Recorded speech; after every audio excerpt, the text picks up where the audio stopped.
dia, a graça e a paz do nosso Senhor Jesus Cristo. Vamos orar?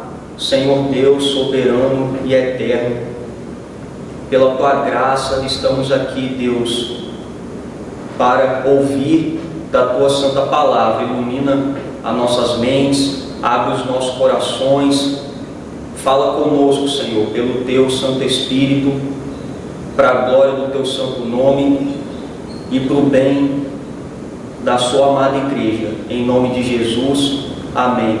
Meus irmãos, vamos abrir as nossas Bíblias em Josué capítulo 7. Eu vou estar lendo o texto e após a leitura do texto, deixe a Bíblia aberta para que nós possamos, durante a pregação, voltar a alguns versículos aqui. Josué capítulo 7. Prevaricaram os filhos de Israel nas coisas condenadas, porque Acã, filho de Carmi, filho de Zabdi, filho de Zerá, da tribo de Judá, tomou das coisas condenadas, a ira do Senhor se acendeu contra os filhos de Israel. Enviando, pois, Josué de Jericó alguns homens a Ai, que está junto a Bet-Aven, ao oriente de Betel, falou-lhes dizendo: subi e espiai a terra. Subiram, pois, aqueles homens e espiaram Ai. E voltaram a Josué e disseram: não suba todo o povo, subam uns 2 ou 3 mil homens a ferir Ai. Não fatigueis ali todo o povo, porque são poucos os inimigos. Assim subiram lá do povo uns 3 mil homens, aos quais fugiram diante dos homens de Ai.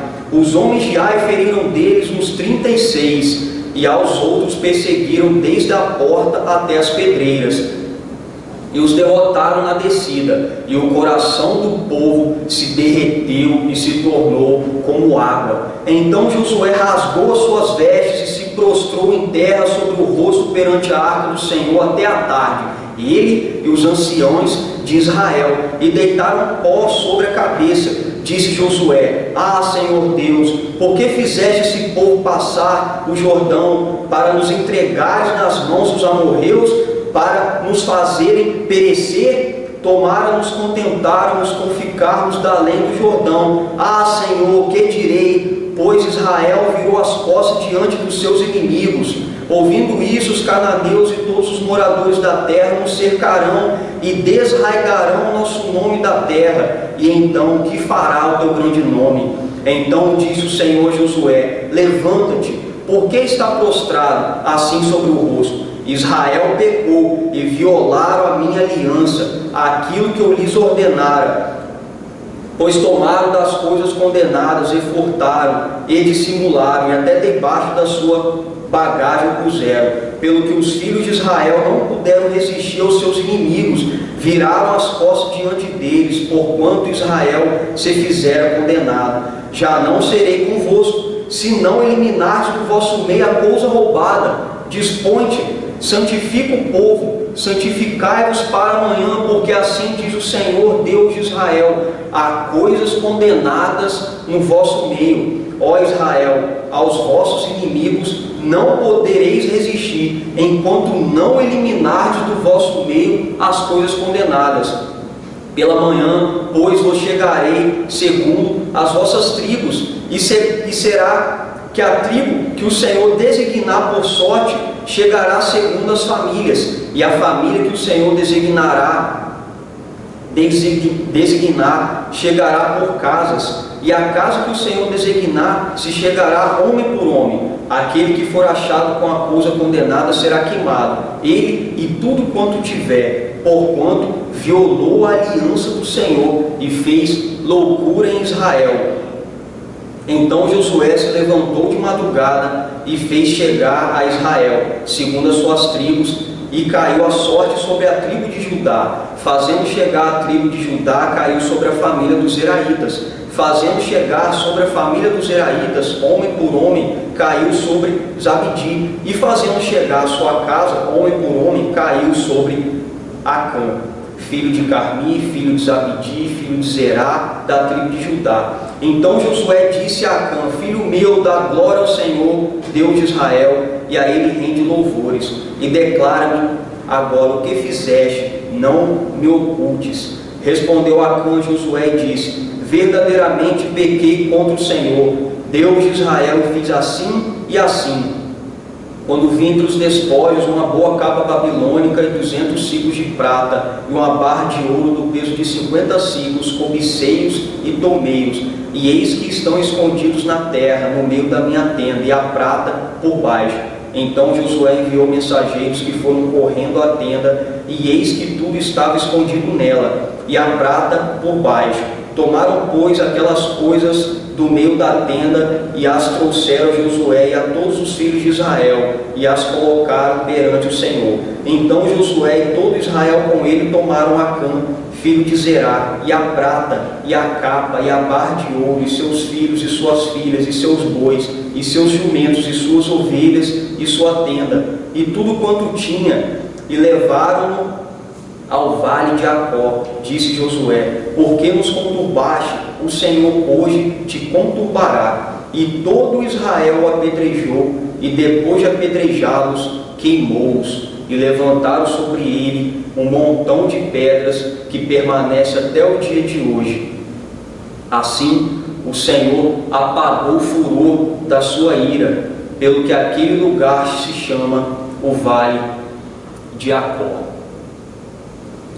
Meus irmãos, ao olhar o conjunto de toda a obra bíblica, percebo que desde o princípio os homens tiveram dificuldades de discernir, de enxergar as consequências dos seus atos. O alto engano e baixíssimo nível de percepção se faz presente na vida dos homens. Chega até a ser patético, trágico. Por diversas vezes nós sabemos que algo vai dar errado, e mesmo assim continuamos.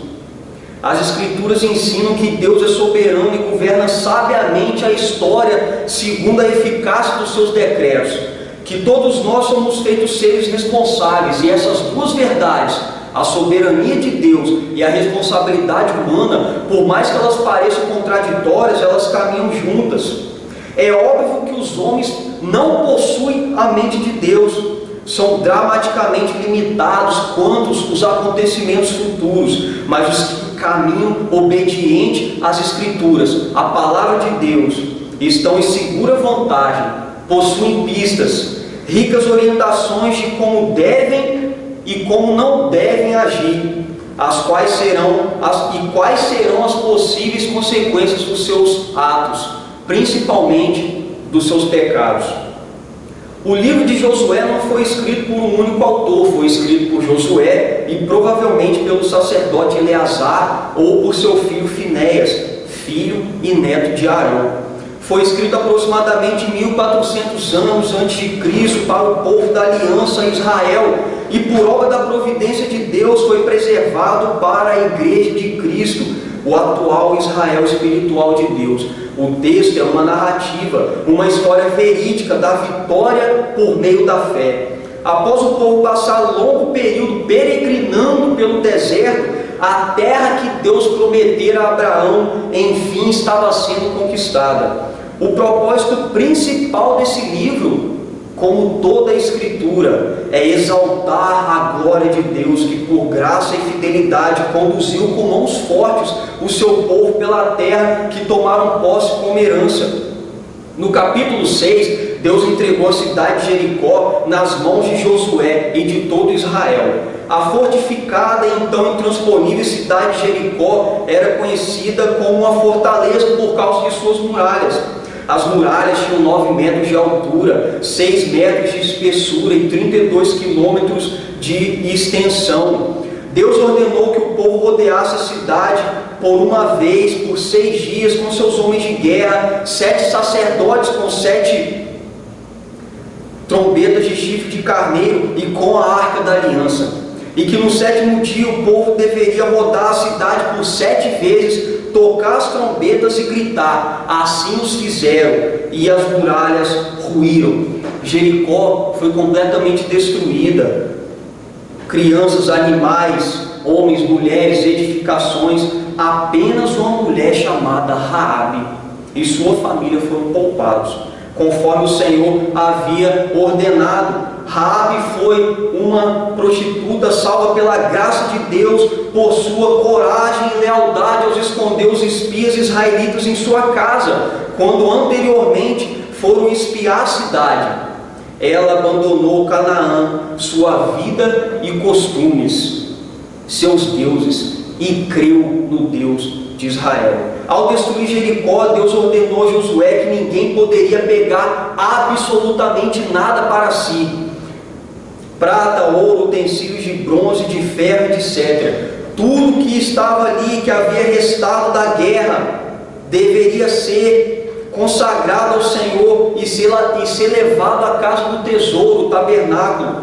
Caso contrário, todo o povo estaria amaldiçoado. Capítulo 6, versículos 18 e 19. Após a conquista de Jericó, o povo se preparava para a conquista de Ai. Ai significa a ruína, uma pequena e vulnerável cidadela, porém não menos importante. Ai ocupava uma posição estratégica no alto de uma região montanhosa. Ao tomar a cidade, Israel poderia usá-la como posto de comando e controlar territórios importantes da terra de Canaã.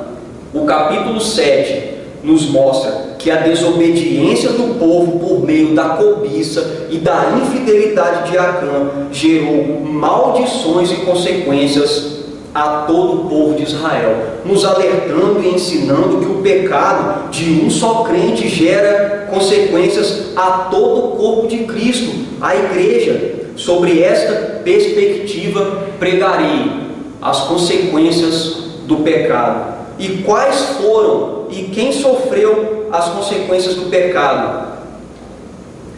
Acã sofreu as consequências do pecado. Como está escrito no versículo 1: prevaricaram os filhos de Israel nas coisas condenadas, porque Acã, filho de Carmi, filho de Zabdi, filho de Zerá, da tribo de Judá, tomou das coisas condenadas. A ira do Senhor se acendeu contra os filhos de Israel. Meus irmãos, o texto inicia mostrando claramente que Acã foi idólatra. Os filhos de Israel prevaricaram. Prevaricar significa violar. Eles violaram, traíram, agiram às ocultas nas coisas condenadas, nos restos ali valiosos da guerra. Acã era um dos descendentes da tribo de Judá, um membro da aliança do povo de Israel. O nome Acã significa conturbação, criador de problemas, e foi exatamente isso que ele fez. Acã desobedeceu a ordem do Senhor. Após a destruição de Jericó, Acã tomou para si, ele roubou as coisas condenadas, separadas, consagradas. Algumas traduções trazem a palavra apesar ou mas anterior a esse versículo. Isso significa que apesar da vitória em Jericó, da ordem de Deus para não pegar nada, da salvação de Raabe e da fama de Josué que corria por toda a terra, Acã pecou contra Deus. Acã ele foi idólatra porque ele quebrou as regras da guerra santa. Ele não respeitou os termos, as coisas separadas dos despojos de guerra. Jericó era uma cidade idólatra, foi separada para a sua completa destruição e queima total como oferta ao Senhor. Não saquear Jericó seria um ato de adoração. Ao tomar para si o que era proibido, Acã cometeu idolatria. Acã, ele foi avarento, como está escrito no versículo 21, quando vi entre os despojos uma boa capa babilônica e 200 ciclos de prata e uma barra de ouro no peso de 50 ciclos, cobicei-os e tomei-os, e eis que estão escondidos na terra, no meio da minha tenda, e a prata por baixo. A cena do Éden se repetiu. Tentada pela serpente, o diabo, Eva viu o fruto proibido, cobiçou, tomou, comeu, deu a Adão, que também comeu, e ambos se esconderam da face de Deus. Gênesis 3. Semelhantemente, Acã cedeu à tentação, viu as coisas proibidas, cobiçou, tomou e escondeu o seu pecado. O pecado de Acã foi o primeiro pecado cometido por um homem, registrado na terra prometida, assim como o pecado de Adão foi o primeiro pecado cometido na terra. A cobiça é a raiz de todo pecado. O diabo cobiçou e caiu. Adão e Eva cobiçaram e caíram. Acã cobiçou e também caiu. Acã, pela concupiscência, pela cobiça da carne, concupiscência dos olhos e a soberba da vida, quebrou especificamente o último dos 10 mandamentos: não cobiçarás. Tomou uma boa capa babilônica, sinal de luxo e prestígio, revelando a luxúria e a ostentação do seu coração. 2,4 kg de prata e 600 gramas de ouro, sinal de ganância e incredulidade. Não acreditava na providência diária de Deus. Acã cobiçou e roubou parte da prata e do ouro que futuramente seriam usados para a construção do templo. Acã foi punido, como está escrito no versículo 15: aquele que for achado com a coisa condenada será queimado, e ele tudo quanto tiver, porque violou a aliança do Senhor e fez loucura em Israel. Naqueles dias, o pecado que Acã cometeu era punido pela pena máxima, a pena capital, pena de morte.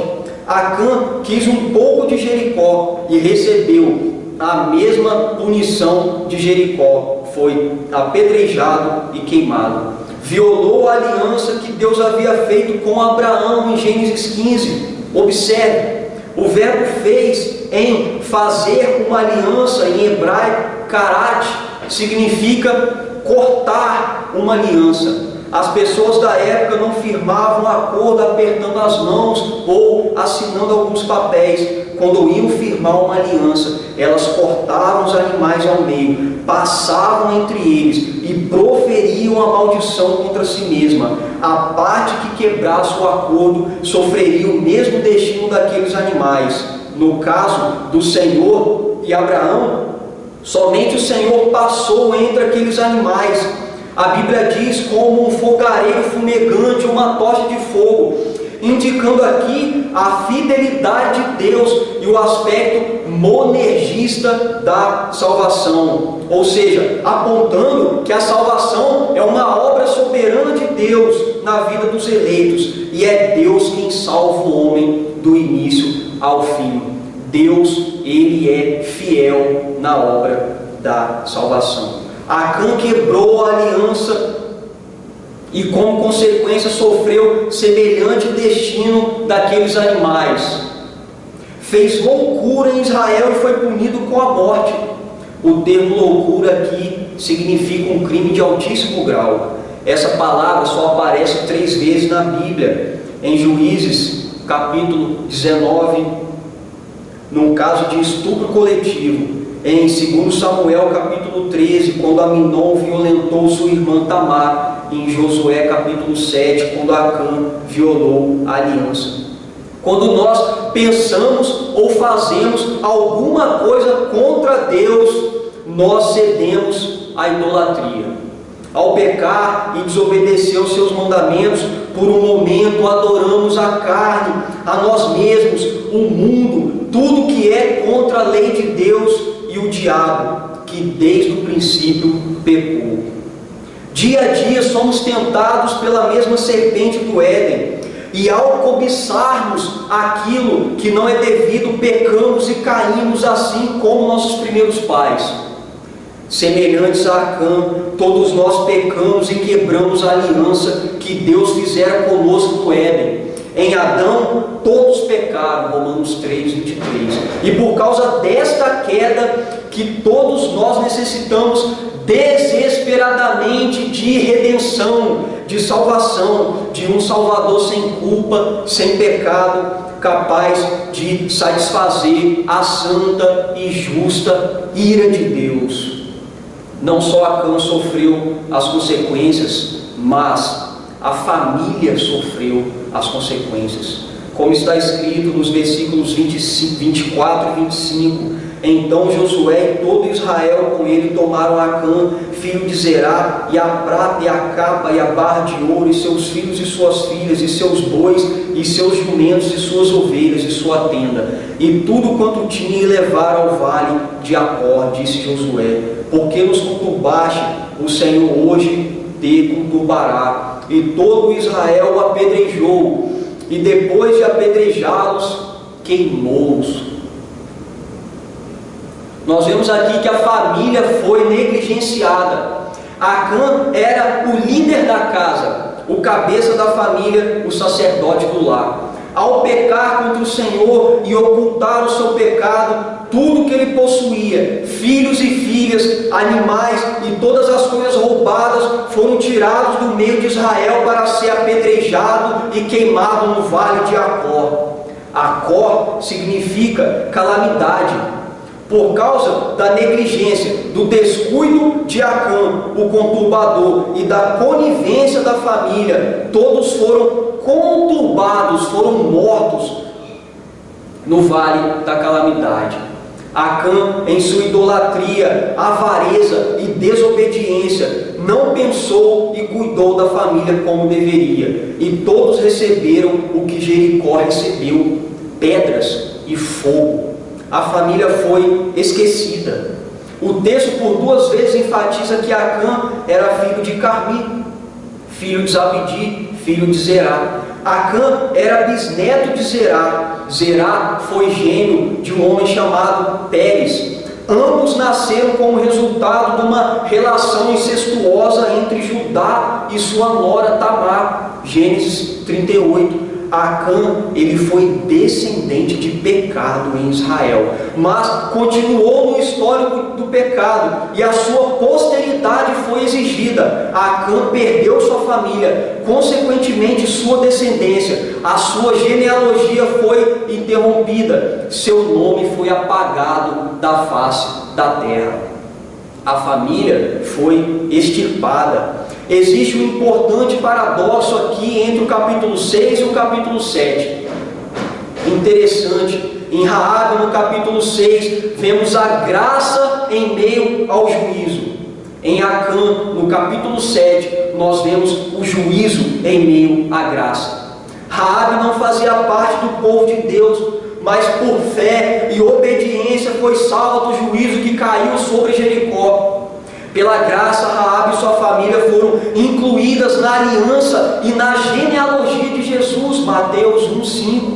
Por outro lado, Acã era de Israel, mas por incredulidade, desobediência, recebeu juízo semelhante a Jericó. Acã e sua família foram extirpados, arrancados da aliança de Deus, de igual modo no Novo Testamento. Ananias e Safiras, em Safira, em Atos 5, de 1 a 10, mentiram ao Espírito Santo, foram fulminados na presença dos apóstolos. Satanás e a avareza dominaram seus corações e eles foram extirpados da comunhão da igreja. Isso significa uma verdade bíblica, porque nem todos os de Israel são de fato israelitas. Romanos 9, 6. O pecado, meus irmãos, é como uma lava de vulcão que, quando entra em erupção, destrói tudo que está ao seu redor.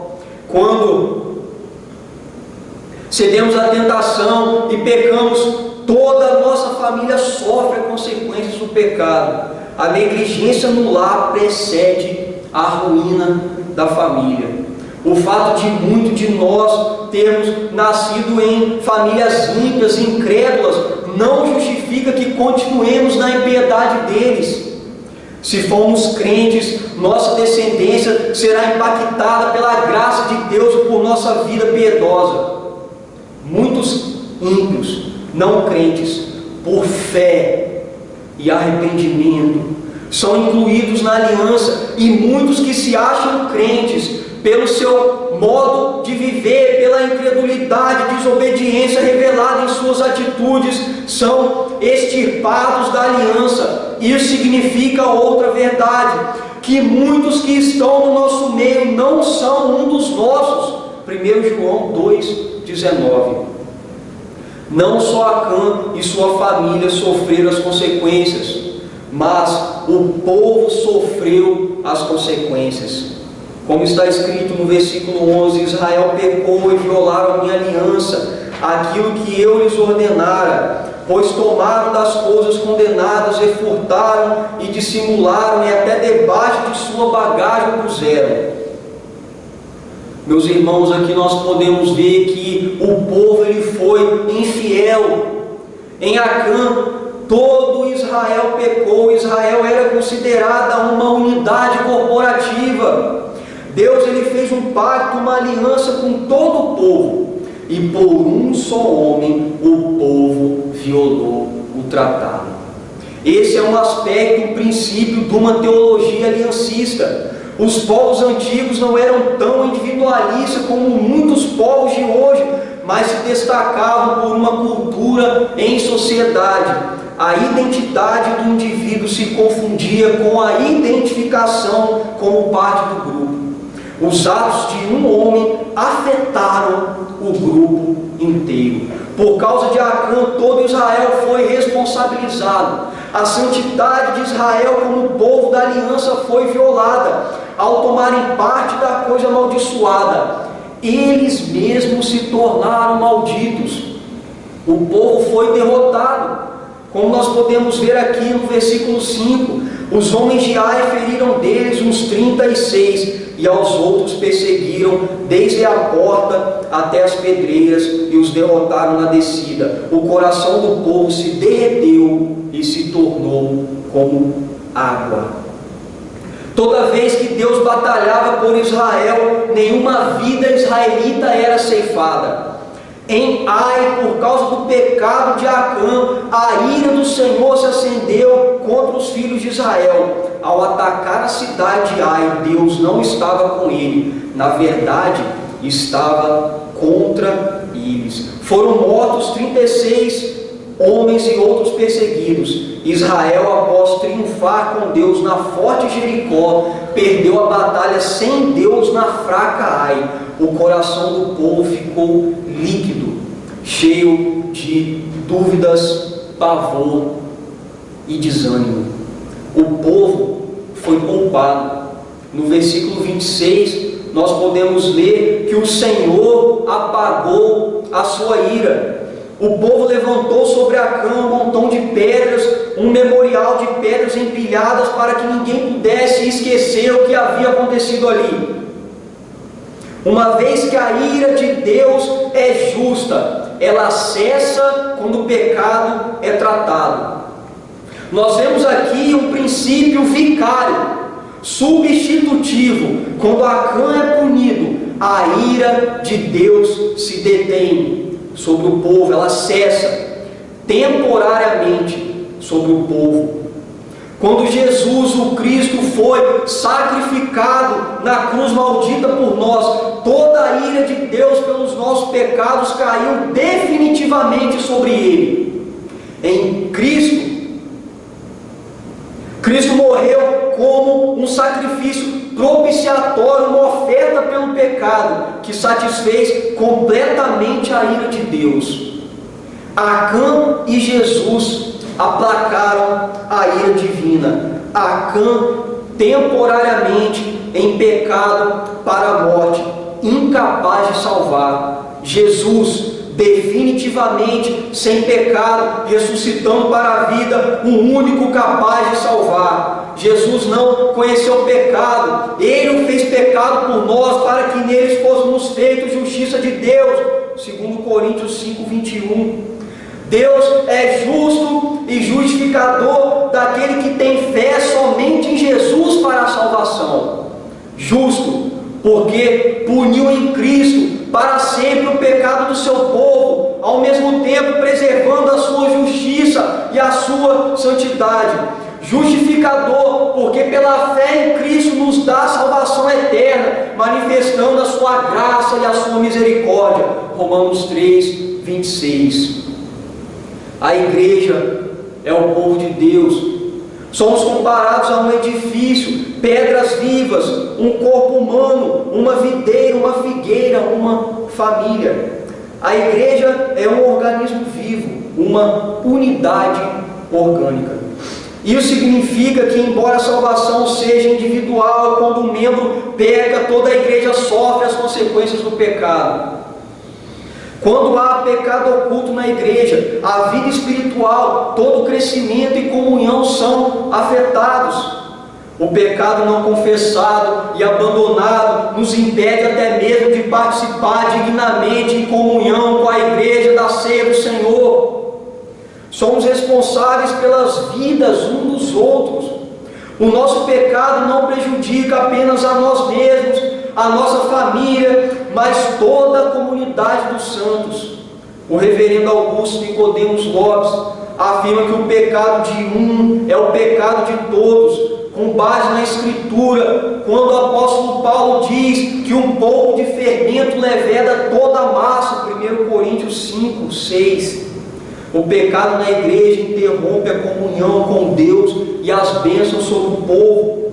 A igreja fica doente e vai morrendo espiritualmente. A adoração se torna cada vez mais débil, precária, a comunhão é afetada, perde-se a sede pela palavra de Deus, o fervor na oração e o vigor para marchar, para evangelizar. As consequências do pecado, meus irmãos, são gravíssimas. Levam ao desespero, sofrimento, dor e morte. Como está escrito, o salário do pecado é a morte. Romanos 6, 23. O pecado oculto que você não confessa e deixa é o que vai te destruir. Você pode até achar que ninguém está vendo, que ninguém está percebendo, mas o justo juiz não tira os olhos de você, nem por um segundo sequer.